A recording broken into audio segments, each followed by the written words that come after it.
Ce retable, l'un des rares exemples de ce type de mobilier réalisé en orfèvrerie qui nous soit parvenu, représente la descente de l'Esprit Saint le jour de la Pentecôte. Le registre terrestre, rythmé par des colonnes séparant 6 groupes d'apôtres, est surmonté d'un tympan où surgit le Christ bénissant avec le livre ouvert sur l'inscription Pax Vobis, la paix soit avec vous.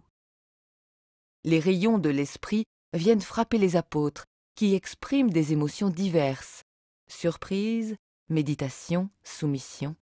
Les figures en haut relief émergent d'un fond de cuivre doré sur panneaux ou âmes de bois.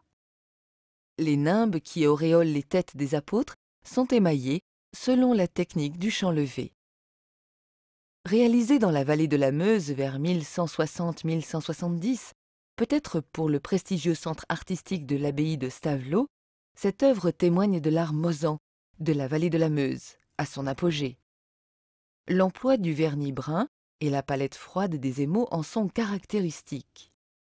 La sobre élégance des personnages, aux drapés souples et fluides, dénote les influences classiques qui s'exercent sur cet art. La composition rigoureuse et savante illustre sa dimension intellectuelle. Les programmes iconographiques élaborés par des théologiens établissaient d'étroites correspondances entre Ancien et Nouveau Testament. Les 7 colonnes du retable renvoient aux 7 dons de l'Esprit Saint.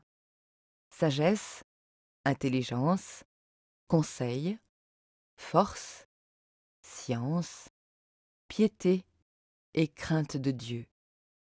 Elles sont aussi les 7 piliers de la maison de la sagesse décrite dans l'Ancien Testament.